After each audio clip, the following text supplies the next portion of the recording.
Hi guys, Darth Deuces here, back on our Star Wars The Vintage Collection action figure review. Today, taking a look at another newer release from this year, although this one did come out probably a few months ago at this point, but for whatever reason, it's just been such a pain in the ass for me to track this one down.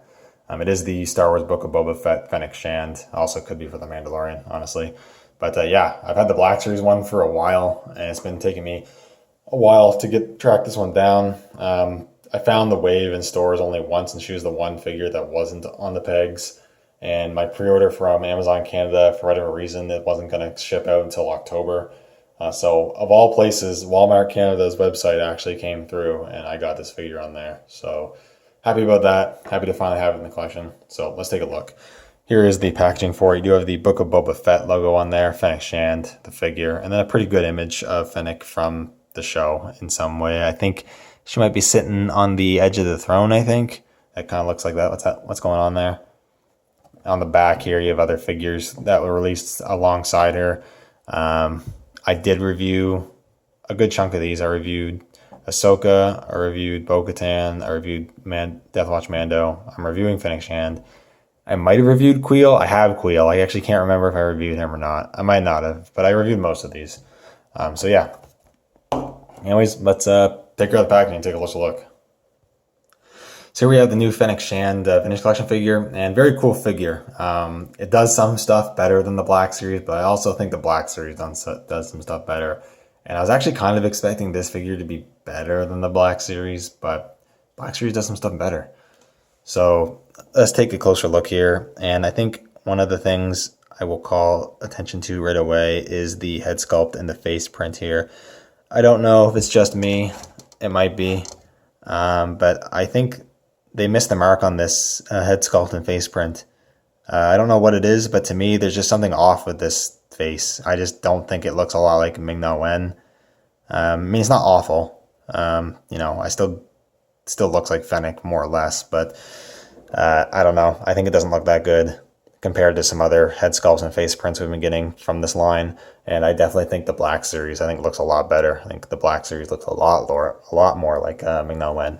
I think they kind of missed the mark on this one, which is a bit unfortunate, but it still looks fine. I'm not going to complain too much about it.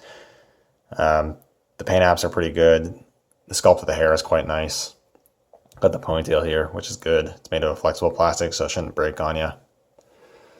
The rest of the details of the costume look pretty good as well. Lots of nice sculpted texture detail going on. The nice little flashes of orange look really nice among the black as well. One detail you'll notice, or maybe notice, is that the lower robe or jacket or whatever, is soft goods rather than plastic, which on the one hand allows for more free movement of articulation. But on the other hand, I find for whatever reason, these robes don't sit very well on the figure. They like to pop out, like you can see. They don't just sit flush on the figure very well. Mine don't even look like they're assembled to be aligned properly with the figure. And they also are missing a fair amount of that detail that the plastic can capture on the Black Series one. Kind of comes down to personal preference. I actually do think the Black Series one looks better, and I thought I was going to prefer the soft goods because I usually do. But in this case, I don't think I do. But they do allow you to do, free range of movement and not to worry about it. So, that's the trade-off. Pants look pretty good. Nothing too, spectacular going on there. The orange flashes on the boots look pretty nice. And, yeah, not much else to say, honestly. The details there, a little detail there, painted pretty well considering the size of it. Yeah, pretty good looking figure for the most part. Like I said, I don't think the face looks 100% there. That could just be me. But, yeah, still pretty good. I'm pretty happy with it for the most part. In terms of articulation, you get the new style dumbbell joint in the neck, so you get a good range of motion there. Ball hinges in the shoulders, move about that far, and then they rotate. You have single hinges in the elbows, move about 90, and you have swivels as well as hinges in the wrists that go up and down at the right, and they go up and down to the left as well, so that's good. Ball jointed torso, which actually goes back quite a bit, but you do get a little bit of gappage if you go too far. It doesn't crunch a whole lot, actually. It doesn't really crunch at all. It does pivot a bit, and you do get rotation. New style ball joints in the hips, does a full splits basically, kicks out pretty far. All that works good. Swivel at the thigh.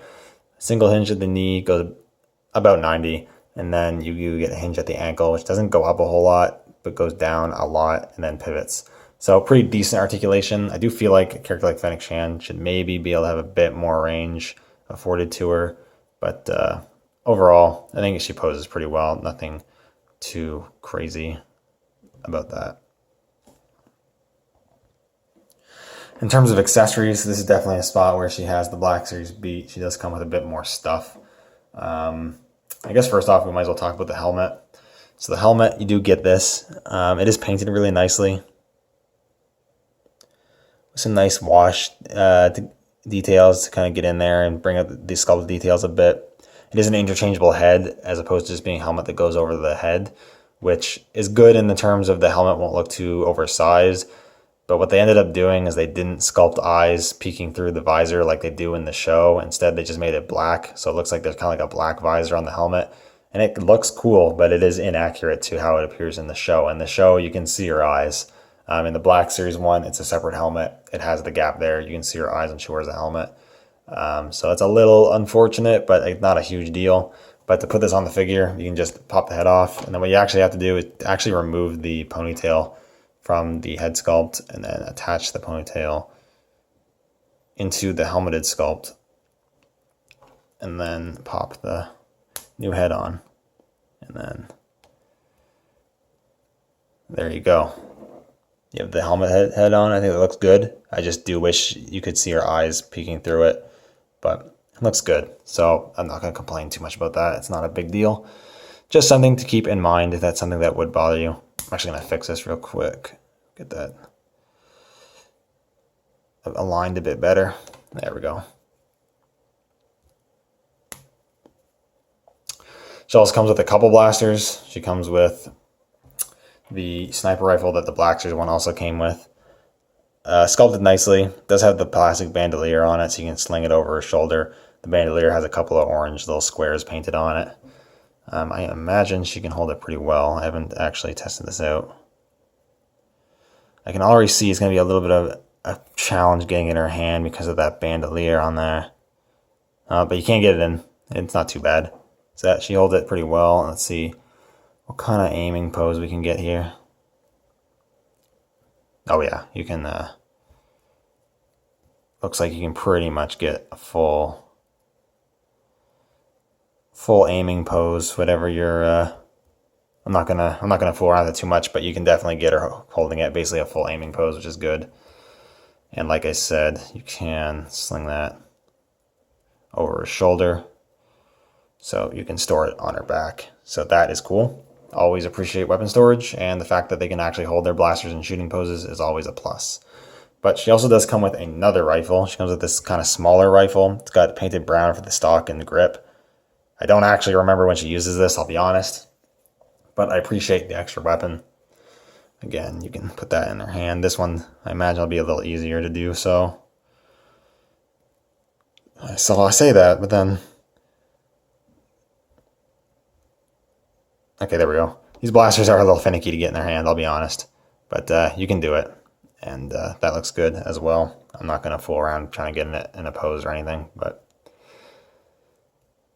that's good.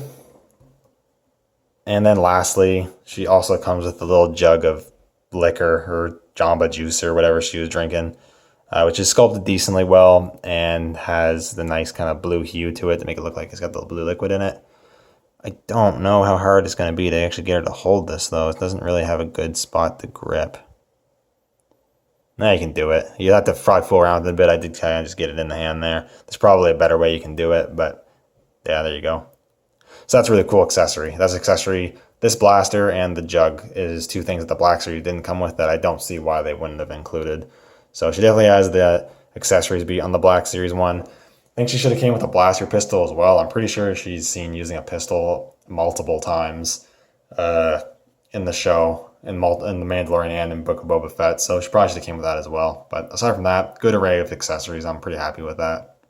I guess lastly, really quick, do some comparison. I am actually going to pop the normal head, or the unhelmeted head back on for this. There we go. But first off, there's not a whole lot of 3 3/4 figures I really do comparisons with, but here is the new deluxe book of Boba Fett. And I think that looks really good. That's a big reason why I wanted this Fennec Shand figure, is to go with this Boba Fett. So that's great. And then with the Black Series Fennec Shand, kind of getting them in here, if I can muster it. And then you can get a look at the faces here. Like I said, in my opinion, I think the Black Series one looks a lot better, face print and sculpt wise. I think it just looks so much better. Maybe that's just me, but yeah, I don't know. I think the Black Series one looks a lot better. But the Vintage Collection one is still a really nice figure. It's definitely not too big of a deal or anything like that.